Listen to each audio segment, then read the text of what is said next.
When every safeguard in the justice system fails to check the others, the very people these laws were created to serve regain the mandate to intervene and break the cycle of perverse outcomes before it becomes generational. What did you hear from Joseph so far? First, that this is a reaction. Justice systems do not fail by only making wrong decisions, they fail more commonly by becoming selectively inert. Make note that the reason why we have justice systems in place to begin with is to serve deterrence. If you look at the nuance, failing justice system destroys the expected cost by making probability near zero for powerful and connected and socially protected individuals. Therefore, we claim that the rise in itself is justified because the parallel pipeline of enforcement is created whenever we have probability of consequences that arises between digital vigilantism and all of the act that it creates. With more of people speaking up, this also leads to the impact of virtue signaling that shakens their state's inability to their mandate, which consequently and realistically makes them think back and push back from their line of corruption, or at least mitigates all of the possible more harmful products of their action to begin with. This looks like what people in the US are doing with ICE actions and what people are already doing by doxing individuals that are killing other people and innocent lives in the US, for instance. And I'm going to expand that later on. Second, that this is a rise debate. In both sides of the House, digital vigilantism exists. This is not a debate whether it's good or bad. That's why O is just simply out of the spirit of the motion. Parenthetically, this means that OP needs to defend a world where digital vigilantism still exists, but two things will happen. A, people are bad in doing this because this connects to Joseph's data point push. Without the rise, a very premature version of this pushes them to be less informed and less cohesive on how they do this successfully.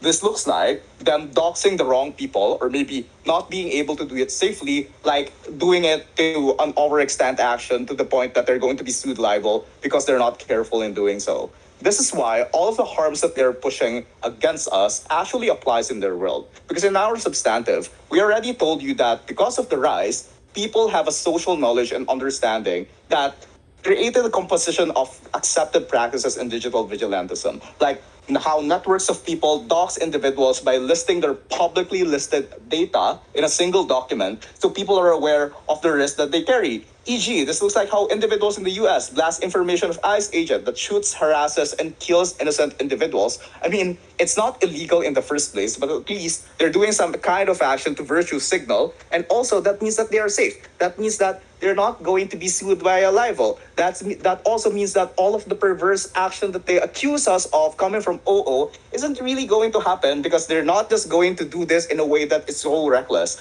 B, people lack the question in numbers. This means that even if they're good with the social acceptance, which is connected by the without the social acceptance, which is connected by the rise, then they will be outmaneuvered by the levers of harmful structures that can outnumber their actions by massive fake news and campaigns that targets them. This looks like how Trump and Vance is currently doing their best right now to outmaneuver and hallucinate individual in the US that injustice is not happening.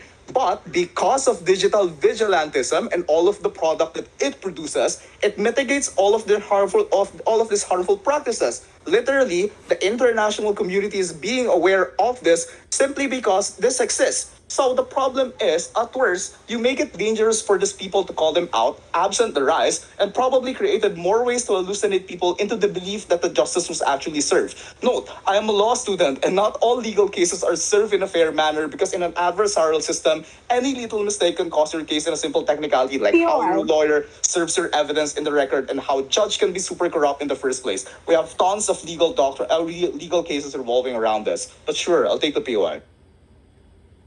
Hi, are you okay with protecting the anonymity of whistleblower? Anonymity of whistleblower? I don't think that's going to be connected with us simply because digital vigilantism right now happens in a different sphere. Simply because we're already harmful structure have a way of getting this data coming from the speech of Joseph that even if they're anonymous in the first place, they will still be leaked because we can't really trust the structures. Just like how people in some states, even if they try to dox, the one that's doing the doxing in the first place is exposed by their own state simply because they target the harmful or corrupt incentive that they have in the first place. So that's not really connected. good luck with that. So let's clash with ops condition with people's lack of legal knowledge and how we should use proper authorities to deal with this and not emotion. Note that the rise in itself is structured just like what I told you. People are not so stupid anymore, unlike in 2020, to cancel people recklessly. The rise in itself created greater standard of reasonable doubt before they do so. Hence, people don't attack unless we are incongruent that this specific individual is so trash. Also, take a look at your matter. Even lawyers themselves participate in these actions. There's no harm in the extent since they are doing this safely, but even if they don't, in the line where they fucked up, then you have the same legal system to self-correct that when the fact arises, libel cases exist, you can sue them if they fucked up, if they dox you incorrectly. That's where justice is served because that's the mandate or the purpose on the condition inside affirmative.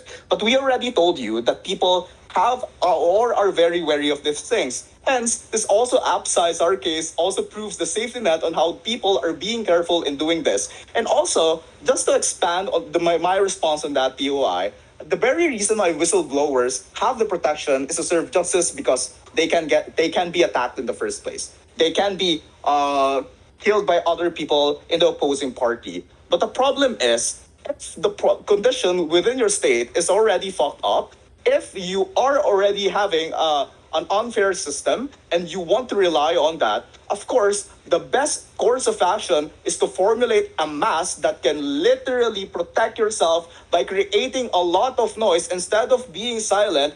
Because if you rely on the same corrupted system, what do you fucking expect?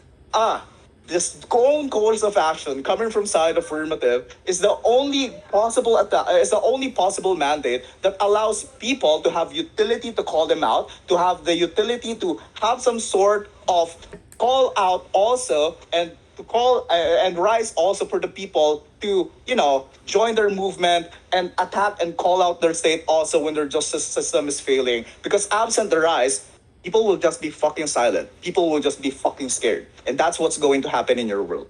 Proud to propose.